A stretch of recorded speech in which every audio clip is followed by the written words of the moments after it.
Hello, it's Paul again of Simmons Research. Today, 5 problem-solving activities that you can use in workshops. Let me guide you through which ones we're going to do today. We will cover what would you do, innovation challenge, the 653 method, customer journey mapping, and the dumbest idea first. Let's get straight into it. Let's get this over with. Let's do it. Activity number 1, what would you do first? So this is a very easy activity to organize as a trainer because you don't really need too many things. I would allow anything from say 25 minutes to 45 minutes for this activity.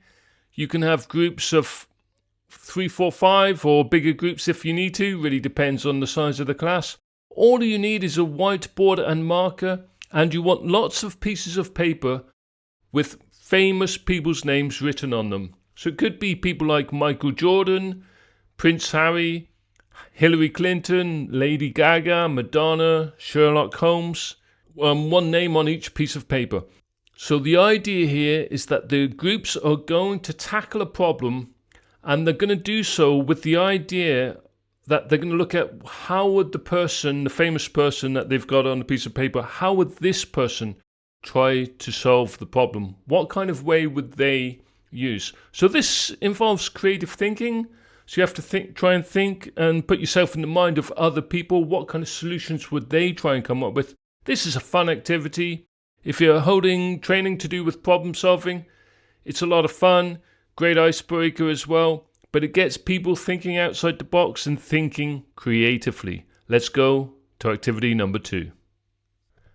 Activity number 2, innovation challenge. This is, in essence, you could say a brainstorming session, but it's all about using innovative ideas and creative thinking. You can run this online, in person, or as a hybrid activity involving both. And you're going to have groups of 4, 5, 6 people. You can use breakout rooms, of course, if you're doing this online. Give each team a challenge, or all teams can tackle the same challenge. So, for example, you want to improve communication in a remote team. So what kind of tools can the team use?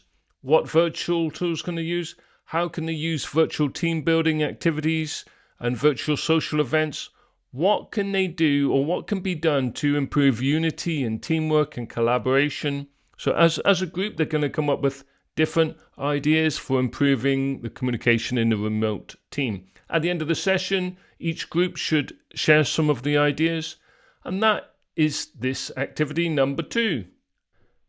Activity number 3 is the 5-3-1 method. You may or may not have heard of this before. Well, in this activity, let's give the participants 30 minutes as an example. You can adapt it, of course. And this is a problem-solving exercise that helps participants learn how to spread the net wide in terms of thinking of different solutions when it comes to solving a problem. And then whittling the number of solutions down, as you can imagine, from 5 down to 3, down to 1, to get the final solution. So you're going to start by giving them a problem to solve. I'm going to adapt this problem to the kind of audience that you have. So I'll let you come up with the scenario. Then you're going to allow them 10 minutes to come up with 5 possible solutions. Then get each group to share their solutions with the rest of the class. As the training facilitator, you might want to write these ideas onto a whiteboard. And then we're going to get people to go back into the groups, and they're going to look at all of the ideas that we've written on the board.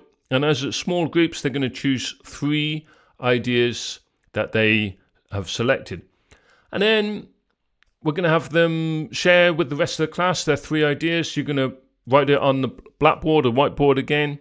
And now, as a class, as a whole class, they're going to discuss it and debate it, and they're going to come up with one final solution.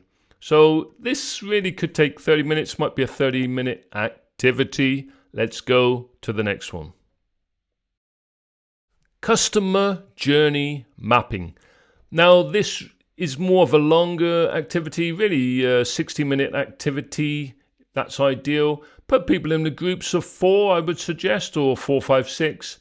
And this is quite a hands-on activity, and it's very good for teaching and providing training if people are working in customer service or marketing related jobs. So this is all about trying to understand the customer's journey, the trust funnels, and anything that can help them to learn about solving customers' pain points and anything that blocks a customer from buying or from using a service. So put people into groups. Now ask the teams to think of a customer avatar. So what kind of age, what kind of job would the typical customer or the perfect customer be? Now have the teams map out the customer journey, including how this avatar, this person would discover their business, how you would build trust with this person, what pain points that person might suffer in terms of the customer buying journey, and more, as much as they can, about the typical customer for the product or service that we're using. That is activity number 4. Number 5, the dumbest idea first. This is quite quirky, quite funny, good fun, could be used as an icebreaker perhaps at the beginning if you really want to kind of get people more relaxed and into the atmosphere of the session. So you're going to give them a scenario, a situation, and they have to come up with the craziest, dumbest idea that they can think of as the solution. So the crazier the solutions that they come up with, the better. Unexpected brilliance is what this is about. So you want to get them really thinking creatively, innovatively, and you want them to have fun as well.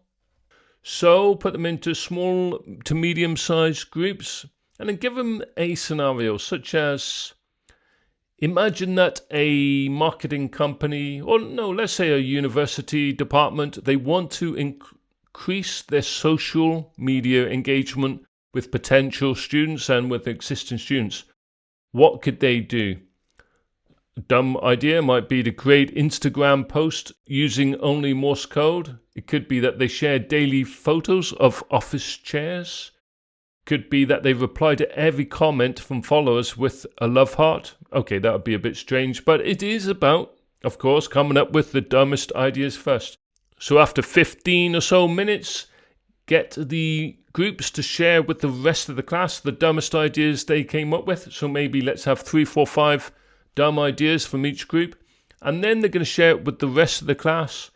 And the class are going to vote on the 3 dumbest ideas. And then they're going to choose a winner.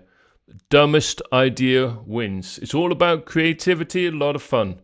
Okay, that's it. So thank you so much for watching on this channel. Lots of activities for trainers, for training facilitators, for HR departments. Lots of teaching theories. Please subscribe. The button is below this video. Thank you so much. Appreciate your time. See you in the next video. Thank you.